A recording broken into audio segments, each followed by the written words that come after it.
추미애 법무부 장관 아들 서모 씨의 군 특혜 휴가 의혹과 관련해서 박지훈 변호사와 더 얘기를 나눠보도록 하겠습니다.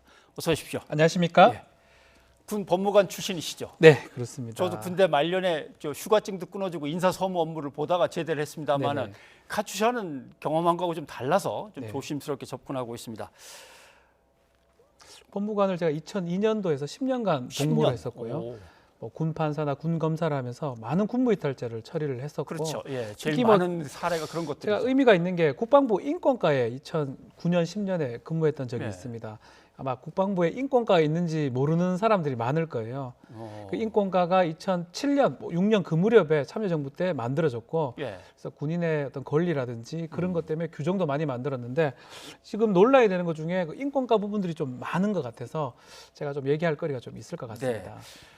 핵심은 네, 휴가를 마음대로 즐겼다. 맨 처음에 거의 이런 식의 그렇죠. 의혹이 막 터져 나왔습니다. 네. 근데 그건 아닌 것 같고 수술도 했고 또 가려도 하고 다시 또 수술 하고 뭐 이런 게 이제 쭉 설명이 됐는데 그렇죠. 중간에 도저히 안 되겠습니다. 이거 당장 돌아가기가 좀 어렵습니다라고 할 때 구두로 가능하냐? 그게 제일 문제인 것 같습니다. 지금 사실은 조금 달리 우리가 생각해야 될 부분이 1970년대에 군 생활한 사람들 아마 6, 70대겠죠. 80년대, 50대, 90년대, 40대, 2000년대, 2010년대 많이 달라졌습니다. 특히 예. 2000년 이후에 참여정부 들어서고 인권과가 신설되면서 당시에 이제 군인의 권리를 많이 주목을 했고 그 예. 관련된 규정들을 많이 만들었습니다.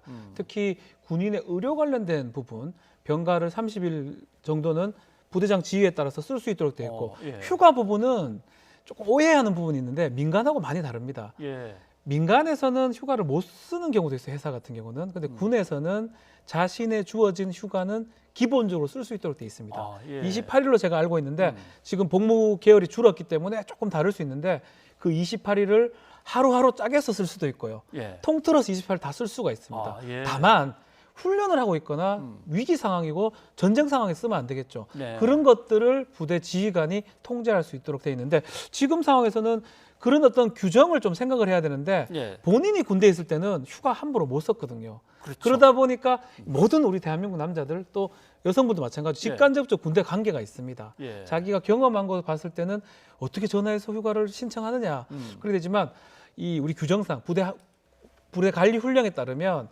심심장애라든지 병원 상황이 있으면 전보, 전산 아니면 전화를 통해서 예. 보고할 수 있도록 돼 있고요. 가장 중요한 거는 부대 지휘관의 보고를 받고 승인을 했냐 안 했냐 이 예. 부분이 가장 중요합니다.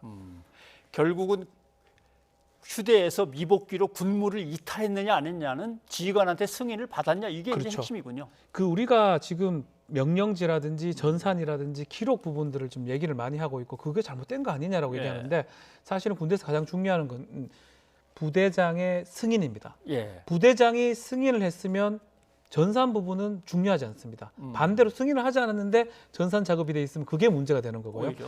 예. 지금 그 관련 중령 대대장이죠. 중령이 본인이 녹취상에서는 내가 승인을 했다라고 얘기를 하고 있기 때문에 승인을 한 이상 그 절차 부분은 만약 절차를 따르지 않았으면 부대가 잘못한 거예요. 예. 그러니까 부대가 잘못한 거지 그 휴가를 신청하거나 휴가를 요구한 병사의 문제는 아니라고 봅니다. 근데 지금 등장인물이 상당히 한 5명 정도 되는 네. 것은 좀 복잡합니다만은 그날 당직 사병이었던 이제 현모 씨. 그렇죠. 예. 내가 보니까 일보상 한 명이 귀대를 안 해서 전화를 걸었더니 집에 있더라.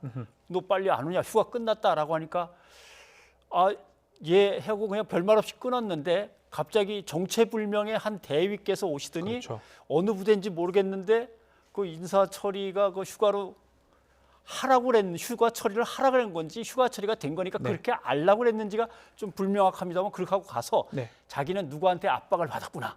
그래서 나한테 와갖고 잘 모르는 사람인데 얘기를 하는구나. 네. 이렇게 알았다는 거죠. 이 부분이 사실은 이 의혹의 발단이었어요. 예. 이 당직 사병을 하는 현모 씨가 얘기했던 부분이거든요.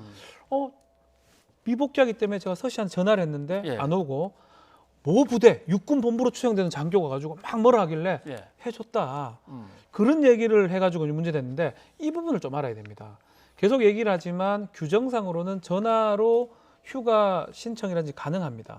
그 규정상 봤을 때는 부대장이 그거를 승인하면 당직 사병이 알았거나 몰랐거나는 중요하지 않습니다. 예. 그리고 지금 좀 진술에 따르면 육군본부 마크입니다. 별 4개가 있거든요. 예, 예.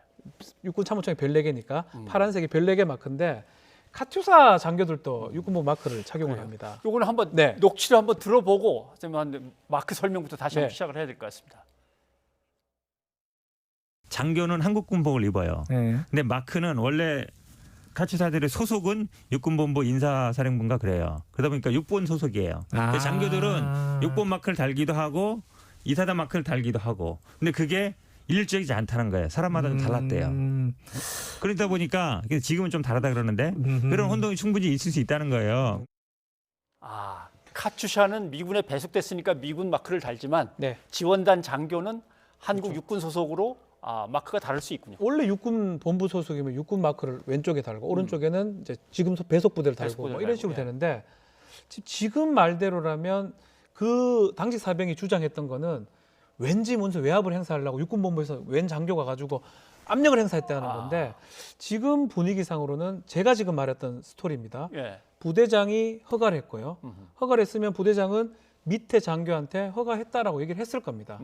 그러면 그 사람이 카투사의 장교였다라고 그렇죠. 하면 이건 의혹 제기를 할 상황이 아닌 거거든요. 부대장의 승인으로 그 휴가는 끝나는 거거든요. 그러면 아마 추 장관의 아들은 난 휴가 처리가 연장된 걸로 알았는데 그렇죠. 갑자기 당직 사병이 전화를 하니까 놀랐겠죠. 어떻게 된 거죠 하고 물어봤다 이런 뜻이 되는 거겠죠. 뭐 그럴 수도 있고요. 뭐 그런 과정에서 중간 계층에 있는 장교가 그 당직 사병한테 확인했을 가서. 가능성도 있죠. 뭐 이 부분은 조사 과정이니까 뭐 예. 확인될 것으로 보입니다. 근데 거기서 좀 애매한 게 진짜 육군 본부에 있던 사람이 달려와 가지고 허급하게 그럴 이유가 없죠. 마무리하고 간 게 아니고 본래 카투샤 장교가 했느냐. 그러니까 그럴 이유가 없는 게 제가 계속 얘기하지만 휴가는 본인의 권리입니다. 예. 특별한 사정이 없나 허가를 해줘야 돼요. 전쟁 났거나 지금 훈련 중이다면 모르겠지만 예. 병가를 나갔던 군인이 조금 더 연장하겠다라고 하면 당연히 허가해 주는 게 우리 규정상 2017년도 군대는 맞는 거거든요. 예. 그렇기 때문에 육군본부 장교가 올 이유는 없다고 저는 생각이 듭니다. 그리고 추 장관 가족이 바로 명예훼손을 이제 지적한 네. 제일 이제 심각하게 왜곡됐다고 하는 부분이 자꾸 청탁을 해서 가족들을 앉혀놓고 40분간 청탁하지 말라고 설명을 했다. 네. 이제 이게 아니라는 거죠. 이해할 수 없는 부분인데 결국은 지금 그 단장이 이모 씨죠. 단장이 그 부분 아니다. 강당에서 교육했던 것이라고 밝히고 있는 이제 상황입니다. 본인이. 예. 근데 사실은 인사 관련된 얘기도 좀 해드려야 될 것 같습니다. 난수 추첨입니다. 컴퓨터 방식이기 때문에 용산에 배치될 사람을 의정부에 배치하고 의정부에 배치된 사람을 용산에 배치할 수가 없습니다. 예. 마찬가지 육군 부대도 1사단에 갈 친구를 2사단에 보내고 9사단에 보내고 불가능하거든요. 이거는 청탁의 대상도 아니고요. 예. 청탁해봤자 들어줄 수가 없어요. 그런 걸 갖고 최초 보도를 봤을 때는 왠지 그건 잘못된 얘기니까 불러서 막 혼내고 막 홍계한 것처럼 얘기를 했는데 또 그것도 지금 알고 보면 그건 아니고 부대장 교육을 한 거거든요. 예. 이 부분은 충분히 좀 오해의 여지가 있고 또 지금 서모 씨거나 그 시어머니죠. 추 장관의 시어머니 예. 입장에서는 상당히 명예가 훼손됐을 우려가 있기 때문에 고발 조치가 지금 고소 조치가 들어간 거고 그 부분에 대해서도 조사가 진행될 것으로 보입니다. 예. 일단 휴가와 관련된 건 설명하신 대로 뭐 훈령이라든가 네. 병영 생활 규정 이런 것들이 제시되고 나름대로 조금씩 근거들을 모으거나 증언들을 모으면 그럭저럭 되는데 네. 제일 애매한 부분은 여기저기서 청탁을 자꾸 하더라는 얘기를 내가 들었다. 네. 뭐 이렇게 애매하게 표현한 부분이라든가 그렇죠. 그런 것들 그리고 용산 또는 통역병 관련해서 문의를 했다 또는 이게 민원을 넣어서 어떻게 해달라고 부탁을 했다 이런 부분들이 확실하게 정리는 좀 안 되는 것 같습니다. 혼재돼 있습니다. 예. 청탁이란 부분하고 문이라는 부분하고 민원이라는 부분 이게 지금 혼용돼 쓰고 있는데 하나 확실히 말씀드릴 수 있는 거는요. 국방부 민원실에 청탁할 수는 없습니다. 국방부 민원 전화해서 예. 제가 추미애 장관입니다 해도 네 그래요. 뭐 어쩝니까 추미애 장관이라.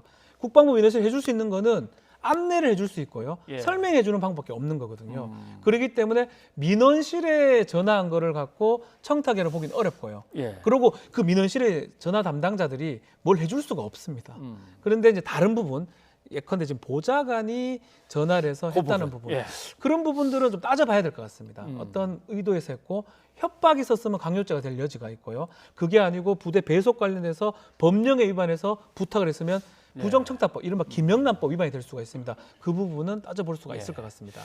자, 당 대표실이나 장관실의 누군가가 그거는 어떻게 되는 거죠? 라고 묻는 거와 그거 좀 어떻게 뭐 이렇게 좀 애매하게 말하는 거와 글쎄요. 뉘앙스가 이게 다른- 법에 김명란법에 되어 있습니다. 부정한 청탁을 해야 됩니다. 문의해서는 되는 거 아닙니다. 본인이 느끼는 거 기준이 아니고 요렇게 배치를 시켜 주세요 하고 네. 배치 부분은 어떻게 되는지 설명해 주세요. 이게 문의하고 부탁, 청탁하고 차이점을 생각이 듭니다. 알겠습니다. 벌써 이 문제 가지고 상당 기간 끌고 있는데 네. 예, 아무튼 검찰 수사가 좀 빨리빨리 진행됐으면 좋겠습니다. 예, 변호사님 고맙습니다. 감사합니다.